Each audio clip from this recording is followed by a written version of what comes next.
BBC दुनिया में आज देखिए ट्रंप के रुख से यूक्रेन में बेचैनी। जर्मनी के म्यूनिख में सिक्योरिटी काउंसिल में हिस्सा लेने पहुंचे यूक्रेन के राष्ट्रपति वोलोदिमीर ज़ेलेंस्की कहा, रूस से जंग रोकने के लिए अमेरिका के पास नजर नहीं आ रहा है कोई प्लान। पहले कहा था यूक्रेन को शामिल किए बिना रूस से किया गया कोई भी समझौता नहीं होगा मंजूर। स्वागत है आपका बीबीसी दुनिया में, मैं हूं विदित मेहरा। जानेंगे जंग रोकने की ट्रंप की योजना से यूरोपीय देशों में भी क्यों है चिंता, लेकिन पहले हेडलाइंस। मध्य पूर्व के दौरे पर पहुंचे अमेरिका के विदेश मंत्री मार्को रूबियो गजा से फलस्तीनियों को हमेशा के लिए हटाने की राष्ट्रपति डोनाल्ड ट्रंप की योजना को सही बताते हुए कहा, और कोई योजना आई तो उस पर भी करेंगे विचार। इस बीच गजा के भविष्य के लिए योजना बनाने लगे अरब मुल्क। अमेरिकी दौरे पर भारत के प्रधानमंत्री नरेंद्र मोदी और डोनाल्ड ट्रंप के बीच मुलाकात। दोनों नेताओं ने कहा, साझेदारी और व्यापार बढ़ाने पर दिया जाएगा जोर। जानेंगे पीएम मोदी के इस दौरे का भारत के लिए क्या रहा हासिल। जर्मनी के म्यूनिख शहर में भीड़ पर कार चढ़ाकर 30 लोगों को घायल करने वाले शख्स की पहचान से जर्मनी में हो रहे आम चुनावों पर कैसे हो सकता है असर, दिखाएंगे रिपोर्ट। रूस और यूक्रेन में छिड़ी जंग को जल्द ही 3 साल पूरे होने वाले हैं।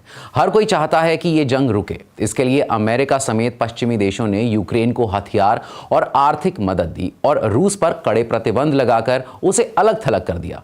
मगर पिछले महीने अमेरिका का राष्ट्रपति पद संभालने वाले डोनाल्ड ट्रंप के इस एक कदम ने इन सब देशों को चौंका दिया है। इसी की बात आज कवर स्टोरी में।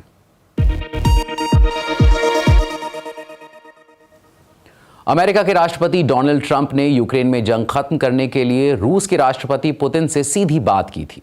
इसके बाद यूक्रेन के राष्ट्रपति वोलोदिमीर ज़ेलेंस्की और उनके सहयोगी देशों ने चेताया है कि यूक्रेन जंग को खत्म करने के लिए हो रही किसी भी तरह की बातचीत से यूक्रेन को बाहर नहीं रखना चाहिए।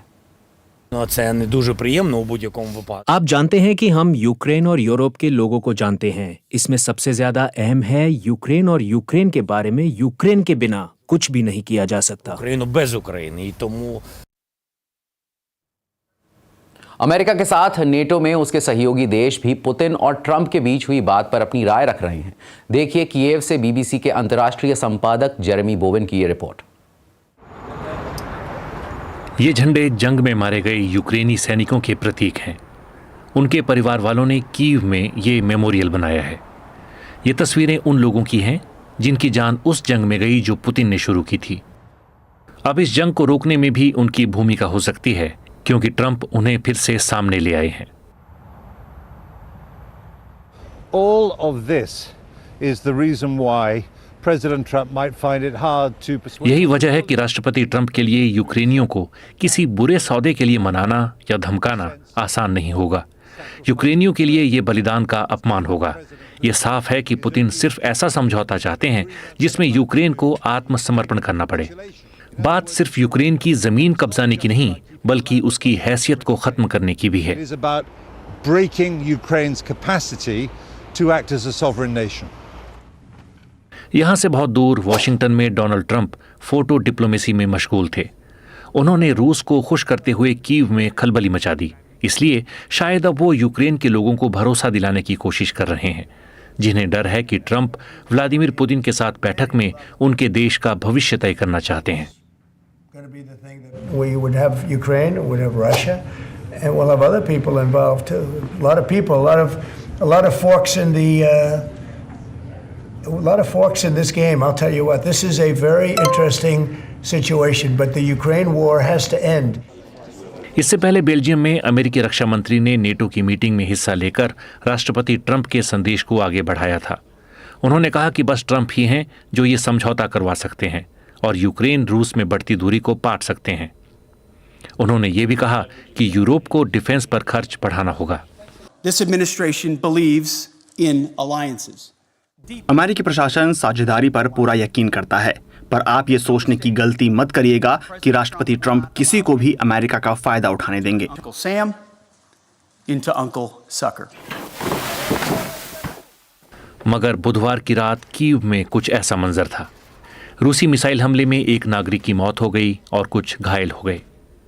यूक्रेन के राष्ट्रपति नेटो में शामिल होना चाहते हैं, मगर ट्रंप और पुतिन दोनों ही इसके खिलाफ हैं। Знаете, сегодня एक न्यूक्लियर प्लांट के नजदीक राष्ट्रपति ज़ेलेंस्की ने पत्रकारों से कहा कि वो यूक्रेन के बिना किए गए किसी भी समझौते को मंजूर नहीं करेंगे। इससे लगता है कि ट्रंप का उन्हें शामिल करने का बयान उन्हें भरोसा नहीं दिला पाया। वहीं कीव में ज़ेलेंस्की की पार्टी के एक सांसद ओलेक्जेंडर मिरेस्को ने बीबीसी को बताया कि डोनाल्ड ट्रंप यूक्रेन के राष्ट्रपति पर शायद उतना जोर न चला पाएं जितना वो सोचते हैं। अगर अमेरिका ये तय कर ले कि वो आपको और हथियार नहीं देगा, तब वक्त आपके पाले में नहीं होगा। मुझे नहीं लगता कि अमेरिका और खास तौर पर ट्रंप हमें हथियार मुहैया कराना बंद कर देंगे, क्योंकि अगर हम हारते हैं तो ये ट्रंप की प्रतिष्ठा पर बहुत बड़ा दाग होगा। और वो एक महत्वाकांक्षी शख्सियत हैं। वो इतिहास में एक बहुत ही सफल राष्ट्रपति, एक विजेता के तौर पर याद रखे जाना चाहते हैं। जंग के शुरुआती महीनों के बाद ये यूक्रेन के लिए अब तक का सबसे मुश्किल दौर है। आगे कुछ मुश्किल फैसले लेने पड़ सकते हैं। बीबीसी संवाददाता जेरेमी बोवन की रिपोर्ट। इसी महीने 24 तारीख को इस जंग के 3 साल हो जाएंगे, मगर अब तक दोनों ही पक्षों ने बातचीत की मेज पर बैठने में दिलचस्पी नहीं दिखाई है। बीबीसी के सिक्योरिटी संवाददाता फ्रैंक गार्डनर बता रहे हैं कि अब जब शांति समझौते पर बात होने लगी है तो क्यों यूरोप के देश फिक्रमंद हैं। There is a profound gap that has opened up, I think, between Europe on one side of the Atlantic and the White House on the other, and people are still reeling here in Europe. Europe और America के बीच दूरी काफी बढ़ गई है। Europe के लोग तो अभी भी ट्रंप की उस नई नीति के असर से जूझ रहे हैं, जिसके तहत अलग थलग पड़े पुतिन को फायदा पहुंचा है। उनके बीच 1.5 घंटे तक बात हुई और उन्होंने एक दूसरे के यहां जाने पर चर्चा की। ये यूरोप के रुख से एकदम उलट है, जिसने रूस और पुतिन को रोकने की पूरी कोशिश की, प्रतिबंध लगाए और यूक्रेन को मजबूत किया। अब यूरोप के लोगों को लगता है कि अमेरिका ने शांति के लिए जो ट्रेन चलाई है उसमें उन्हें जगह ही नहीं दी गई है। And Europeans here worried that there is a train leaving to make a peace deal and they're not on that train. अब बात दूसरी जंग की, जो 15 महीनों बाद थमी है। गजा पर अमेरिकी कंट्रोल और वहां मौजूद फलस्तीनियों को आसपास के देशों में बसाने की ट्रंप की योजना अरब जगत को पसंद नहीं आई है। वो गजा को फिर से बसाने के लिए खुद योजना बनाने पर काम कर रहे हैं। इस बीच अमेरिकी विदेश मंत्री मार्को रूबियो ने कहा है कि अमेरिका ये जानने के लिए बेताब है कि अरब जगत के पास गजा के भविष्य को लेकर क्या प्लान है। अमेरिकी विदेश मंत्री इसराइल, सऊदी अरब और यूएई के दौरे पर हैं। अरब देशों ने ट्रंप की उस योजना का विरोध किया है जिसके तहत वो फलस्तीनियों को हमेशा के लिए गजा से हटा देना चाहते हैं। रूबियो ने कहा कि फिलहाल यही प्लान हमारे सामने है, लेकिन अगर किसी के पास कोई बेहतर योजना है तो वो उसे सुनना चाहेंगे। वहीं इसराइल ने हमास को चेतावनी दी है कि शनिवार को उसे हर हाल में 3 इसराइली बंधक रिहा करने चाहिए, वरना वो फिर से गजा में जंग शुरू कर देगा। हमास ने इसराइल पर संघर्ष विराम की शर्तों का उल्लंघन करने का आरोप लगाया है, मगर इसराइल इस आरोप को बेबुनियाद बताता है। हमास ने धमकी दी थी कि वो बंधकों को रिहा करना बंद कर देगा, मगर बाद में उसने कहा कि वो संघर्ष विराम की शर्तों का पालन करेगा और तय वक्त पर इसराइली बंधकों को रिहा करेगा। हमास के इस बयान के बाद ये उम्मीद बंधी है कि जंग फिर से शुरू नहीं होगी। गजा में 15 महीनों की जंग और कई कोशिशों के बाद सीज फायर हुआ है। ऐसे में इसे बचाने की हर संभव कोशिश की जा रही है। बीबीसी संवाददाता योलान नेल बता रही हैं कि पहले बंधकों की रिहाई मुश्किल लग रही थी, लेकिन अब हालात बदल गए हैं।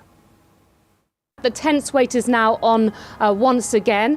एक बार फिर यहाँ बेचैनी से उन इस्राएली बंधकों के नामों का इंतजार हो रहा है जिन्हें कल हमास छोड़ने वाला है। बदले में इस्राएल भी अपनी जेलों से फलस्तीनी कैदियों को रिहा करेगा। ऐसे संकेत मिल रहे हैं कि हाल ही में जो संकट पैदा हुआ था उसे कतर और मिस्र की मध्यस्थता से टाल दिया गया है। गजा में पहुंचाई जा रही मदद को लेकर हुए समझौते के बारे में अलग अलग बातें सामने आ रही हैं। यही वो मसला था जिसका जिक्र करते हुए हमास ने इस हफ्ते की शुरुआत में कहा कि इस्राएल समझौते को तोड़ रहा है और इसलिए वो बंधकों को रिहा नहीं करेगा। अमेरिकी दौरे पर गए भारत के प्रधानमंत्री ने राष्ट्रपति डोनाल्ड ट्रंप से मुलाकात के दौरान दोनों देशों के बीच व्यापार पर खुली चर्चा की पेशकश की और अमेरिका में अवैध रूप से आए भारतीयों को वापस लेने की बात कही। प्रधानमंत्री मोदी गुरुवार को फ्रांस से अमेरिका पहुंचे और भारतीय समय के अनुसार शुक्रवार तड़के व्हाइट हाउस में उनकी ट्रंप से मुलाकात हुई। बाद में प्रेस को संबोधित करते हुए दोनों नेताओं ने द्विपक्षीय व्यापार और संबंधों को मजबूत करने की बात की। दोनों नेताओं की मुलाकात से क्या निकल कर आया है, जानकारी दे रही हैं वॉशिंगटन में मौजूद बीबीसी संवाददाता Samira Hussain. I've just come back to the office. I've made myself a cup of tea, and I'm thinking about the news conference with Prime Minister Modi and President Trump. One, एक बात साफ है कि दोनों नेता एक दूसरे को काफी पसंद करते हैं। वो स्टेज पर हाथ मिलाते हैं, गले मिलते हैं और एक दूसरे की लीडरशिप के तरीके की भी तारीफ करते हैं। ये मुलाकात उस दिन हुई जब राष्ट्रपति ट्रंप ने कहा था कि वो उन सभी देशों पर जवाबी टैरिफ लगाने की योजना बना रहे हैं जो उनके मुताबिक अमेरिका के साथ अन्यायपूर्ण ढंग से कारोबार करते हैं। अब याद कीजिए, डोनाल्ड ट्रंप कई बार भारत पर दुनिया में सबसे ज्यादा टैरिफ लगाने वाले देशों में से एक होने का आरोप लगा चुके हैं। Traditionally, India is right at the top of the pack, pretty much. There are a couple of smaller countries that are actually more, but India is a very, they charge tremendous tariffs. that could set up for a pretty rocky relationship. इससे रिश्ते बिगड़ सकते थे, पर इसके बजाय दोनों नेताओं ने घोषणा की कि वो दोनों देशों के बीच व्यापार को बढ़ाकर 500 अरब डॉलर तक ले जाएंगे और ये कि वो साथ मिलकर काम करेंगे और व्यापारिक घाटे को कम करने की कोशिश करेंगे। जॉइंट स्टेटमेंट में जिसका कोई जिक्र नहीं था वो है इमिग्रेशन। राष्ट्रपति ट्रंप सख्ती से बोलते रहे हैं कि वो अमेरिका में अवैध रूप से रह रहे लोगों को वापस उनके देश भेजेगा, पर शायद इस बैठक के लिए ये मुद्दा मुनासिब नहीं था। Perhaps that was too thorny an issue to deal with on this visit. और पीएम नरेंद्र मोदी के इस अमेरिकी दौरे का हासिल क्या है? क्या अब भारत को अमेरिका से तेल लेने में फायदा होगा? और अमेरिका से सैन्य हार्डवेयर लेने के बाद रूस के साथ भारत का रिश्ता कितना बदलेगा?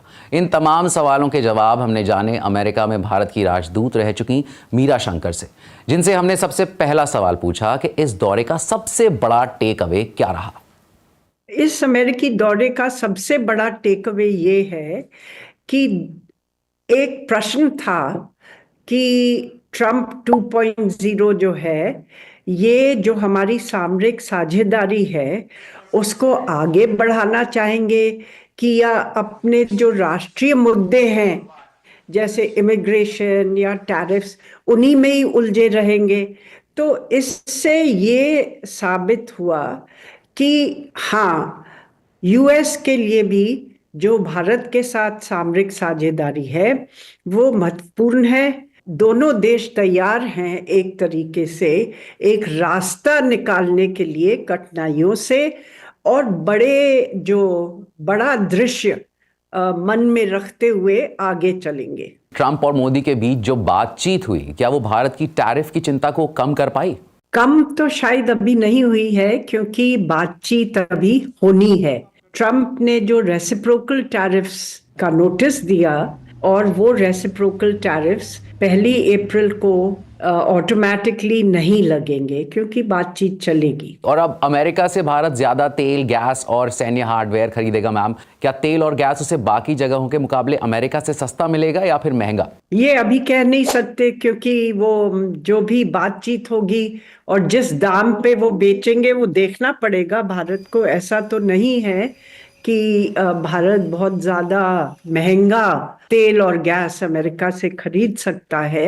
और भारत फिलहाल रूस से ज्यादा हथियार लेता है। अगर वो अमेरिका से हथियार ज्यादा लेता है तो क्या इससे रूस के साथ उसके रिश्ते पर कोई असर पड़ेगा? देखिए, आजकल तो रूस जो है यूक्रेन की युद्ध के वजह से अपने ही जरूरत के लिए रूस को कमी पड़ रही है और जो भी भारत को उनको भेजना था उनमें डिलेज भी हो रहे हैं। और भारत ने ये कोशिश करी है कि अपना डिफेंस ट्रेड है उनको थोड़ा डाइवर्सिफाई करें और काफ़ी हद तक रूस के ऊपर जो हम निर्भर थे वो निर्भरता कम होती गई है। पर अभी भी वो एक अच्छे पार्टनर हैं भारत के और ये भी हमारी कोशिश रहेगी कि जो टेक्नोलॉजी या जो इक्विपमेंट रूस अच्छा देता है और टाइम से दे सकता है तो वो वहाँ भी जाएंगे हम। अब बात जर्मनी की, जहां के म्यूनिक शहर में बीते रोज एक शख्स ने भीड़ पर गाड़ी चढ़ा दी। इस घटना में 30 लोग घायल हुए हैं। पुलिस ने बताया कि संदिग्ध शख्स अफगान नागरिक है जो लंबे समय से शरण की मांग कर रहा था। इस घटना का जर्मन चुनाव पर भी असर पड़ सकता है। कैसे? देखिए बीबीसी संवाददाता निकी शिलर की इस रिपोर्ट में। जर्मनी की गृह मंत्री ने घटनास्थल पर पहुंचकर फूल चढ़ाए। देश ट्रांसपोर्ट वर्कर्स यूनियन की रैली में आए लोगों पर गाड़ी चढ़ाए जाने की घटना से उबरने की कोशिश कर रहा है। बच्चों समेत इस घटना में 30 लोग घायल हुए, जिनमें कुछ की हालत गंभीर है। इस घटना में इस्तेमाल हुई गाड़ी को जांच के लिए भेज दिया गया है। पुलिस के मुताबिक संकेत मिले हैं कि संदिग्ध का नाता चरमपंथ से रह चुका है, इसीलिए अब आतंकवाद की जांच करने वाले अफसर इसकी तहकीकात करेंगे। जर्मन मीडिया के मुताबिक 24 साल का ये संदिग्ध शरणार्थी का दर्जा चाहता था। मौके पर ही गिरफ्तार कर लिए गए इस शख्स का चेहरा जर्मनी के कानून की वजह से छिपा दिया गया है। खबरों के मुताबिक ये संदिग्ध 2016 में जर्मनी आया था, जब वो बच्चा था, मगर जर्मनी ने उसकी शरण की मांग को खारिज कर दिया था। बवेरिया के गृह मंत्री ने बताया कि अफगानिस्तान के हालात अच्छे नहीं थे, इसीलिए इस शख्स पर देश छोड़ने का दबाव नहीं बनाया गया था। इससे पहले भी जर्मनी में ऐसी कई घटनाओं के हमलावर शरण मांगने वाले लोग ही रह चुके हैं, और फिर यह घटना आम चुनाव के बीच हुई है, जिसमें प्रवासन और शरण देना मुख्य मुद्दे हैं। Und wir müssen mit aller Härte des Gesetzes reagieren. हमें कानून के तहत मजबूती से इसका जवाब देना चाहिए। लोग हमारे देश में आएं और जुर्म करें, ये बर्दाश्त नहीं होगा। हमें ये भी साफ करना चाहिए कि अगर कोई शख्स हमारे देश में आता है और जुर्म करता है तो उन्हें हर हाल में यहाँ से भेज दिया जाएगा, चाहे उसके देश के हालात कैसे भी हों। इस घटना का मतलब है कि चुनाव में लोगों की सुरक्षा का मुद्दा हावी रहेगा, और जर्मनी का अगला चांसलर बनने की दौड़ में सबसे आगे चल रहे फ्रेडरिक मेट्ज ने कहा है कि लोगों को सुरक्षा देने के लिए चीजों को बदलना होगा। म्यूनिख में सिक्योरिटी कॉन्फ्रेंस में हिस्सा लेने के लिए दुनिया भर के नेता जुटे हैं। ऐसे में यहां सुरक्षा और कड़ी कर दी गई है। बीबीसी संवाददाता निकी शिलर की रिपोर्ट। और आज है 14 फरवरी यानी वैलेंटाइंस डे। लेकिन अगर आप आज रोमांटिक ना फील कर रहे हो और आपको अपने एक्स पर गुस्सा आया हो, तो शायद आपको इस जू का आइडिया पसंद आ जाए। क्या है ये आइडिया, आइए देखते हैं। क्या इनमें से किसी एक का नाम आप अपने एक्स पर रखना चाहेंगे? This one's name is Matt. लेकिन मैट के साथ क्या हुआ? ये है नॉच। ये एक किस्म का मोटा चूहा होता है। That one was juicy.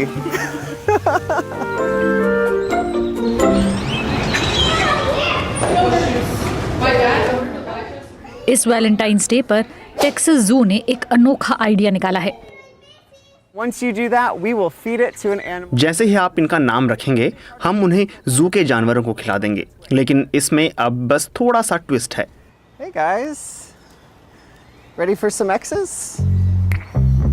George किसी के एक्स को खा रहा है। ऑनलाइन वायरल हो चुके इस फंडरेजर इवेंट में 30 से ज्यादा देशों और पूरे अमेरिका से लोगों ने हिस्सा लिया। As soon as I saw a link, I was like, okay, isn't there a better thing to offer? जैसे ही मैंने इसे देखा, मैंने सोचा क्या वैलेंटाइंस डे के लिए मैं खुद को इससे बेहतर गिफ्ट नहीं दे सकती। लेकिन इससे बेहतर कुछ नहीं, और ये करने के बाद मुझे बहुत अच्छा लगा। तो सच में मैं सब कुछ भुलाकर दोबारा जन्म लेना चाहती हूँ। Actually ready to reborn. I am ready to forget about everything. पिछले साल हमने देखा कि जैकब, सैरा नाम से बहुत लोगों के एक्स के नाम थे। इस साल मैट, एशले, जेसिका जैसे बहुत एक्स के नाम हैं। हो सकता है कि वैलेंटाइंस डे बहुत लोगों को नापसंद हो, तो बेहतर है कि आप इस तरह अपनी नेगेटिव एनर्जी निकाल दें। No matter what our races are. हम दुनिया में कहीं से भी हों, कोई भी भाषा बोलते हों, इंसानों में रोमांटिक रिलेशनशिप ऐसे ही होते हैं, और यही है जो हमें जोड़ता भी है।